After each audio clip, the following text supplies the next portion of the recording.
Hi friends, welcome to Vidyascooking. Today I'm going to be showing you how to prepare Mosaru Kodubale. This is a favorite South Indian style snack, normally prepared in Bangalore and Mysore district. We serve these rice rings as a tea time snack. This is a gluten-free recipe. I've used just rice flour and yogurt for this recipe. It's a very tasty snack that we serve during tea time. It's normally served hot along with coconut chutney. All the ingredients used in this recipe along with measurements will be listed in the description box below this video, or you can click the icon above this video which will direct you to my blog. A detailed recipe with all the ingredients will be listed on my blog. Now let's look into all the ingredients required for this recipe and get started. I've prepped up and reserved crushed chili paste, finely chopped coriander and curry leaves, cumin seeds, good quality rice flour is what we need, Asafoetida, and yogurt. Yogurt is already whisked with water, diluted, and I've reserved. This is buttermilk, so I've reserved it. I'm going to start dry roasting the rice flour first. Heated a wok on very low flame. Once it's reached temperature, I've added the rice flour and I'm constantly keep stirring this, and I'm going to fry it till it's roasted. So your rice flour should have that nice roasted fragrance in it, but it should not turn brown in color. So how do you do this? You have to constantly keep stirring it on low flame.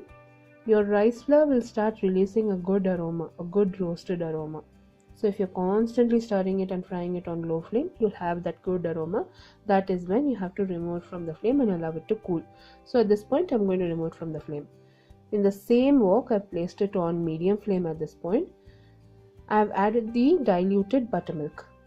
And I've added cumin seeds, Asafoetida, finely chopped curry leaves, coriander, chili paste, salt as per taste. I'm going to bring this to a rapid boil on slow flame. Don't put it on high flame, your yogurt will split. So bring this to a rapid boil on low flame. You can use a balloon whisk and whisk it, and make sure there are no lumps or your yogurt is thoroughly whisked. You can just use a balloon whisk and whisk it thoroughly. Now it's starting to boil. At this point, I'll add my roasted rice flour in batches. Why did I roast the rice flour? It's going to give a good aroma when you cook your dish. Normally I've seen people, they never roast the rice flour. They use it raw. So you'll have that raw texture and raw taste. So roast your rice flour ahead of time. So you have to follow a few steps to achieve good taste. Once you start roasting your rice flour, it will give a good aroma and taste in your dish. Now I've added the rice flour in batches to the yogurt. You can see that the yogurt is starting to form into a dough shape. Now you will have this semi-soft dough. You will have to adjust the rice flour accordingly, and you have to keep stirring it constantly. So once it forms that ball consistency, that is when you have to switch it off and remove from the flame. It's starting to form that ball consistency. I've reserved it, allowed it to cool so that I can handle it further. I've just dipped my hand in water and I'm starting to knead it. So once you knead it, your dough will turn into a smooth consistency and all the ingredients will get mixed evenly. You have to knead it while it's warm. You can either use oil or you can dip your hands in water and you can knead it. The dough will not stick to your hands, and once it's kneaded thoroughly, you can store this in an airtight box and you can refrigerate it and prepare the kodubale as required. As of now, I'm preparing the kodubale. I've also placed a wok with oil on low flame so that once I start preparing the kodubale, it's easy for me to fry it. I've prepared a lime size roundel using this dough, and I'm going to start preparing the kodubale. This is a very simple recipe, friends. You can follow this, especially for gluten allergic people. This is a wonderful snack. so they don't get to eat a lot of snacks. This is a very nice snack. It has to be served hot.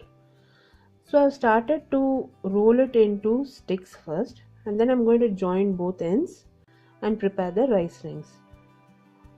You have to prepare this as thick as possible. You can't prepare it into thin rice rings. If you start preparing it into thin rice rings, you won't have the taste. So it has to be a crispy exterior and a soft center. That is what we want to achieve. Matter of fact, I am preparing it very thin.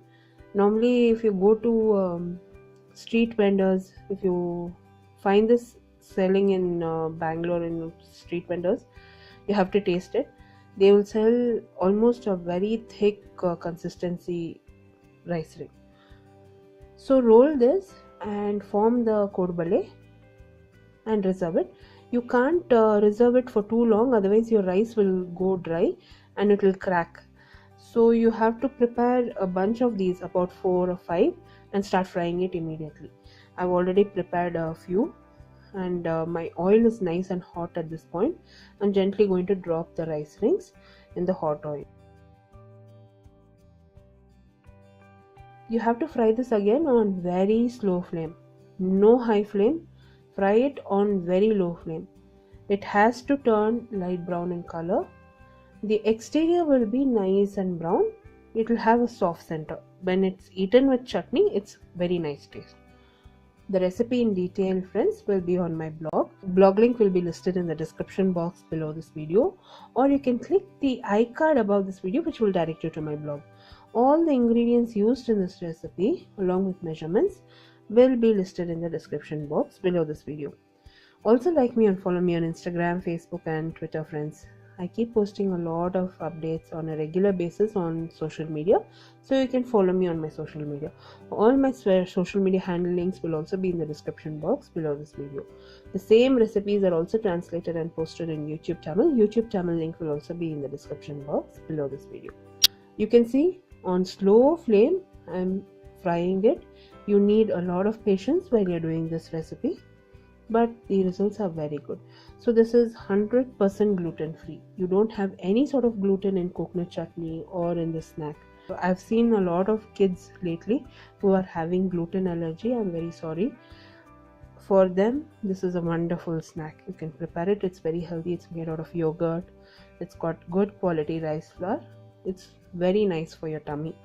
So you can prepare this and you can serve them. And you can also use peanut oil. If you're preparing it for kids, you can use peanut oil, but I'm using sunflower refined oil so that it's healthier.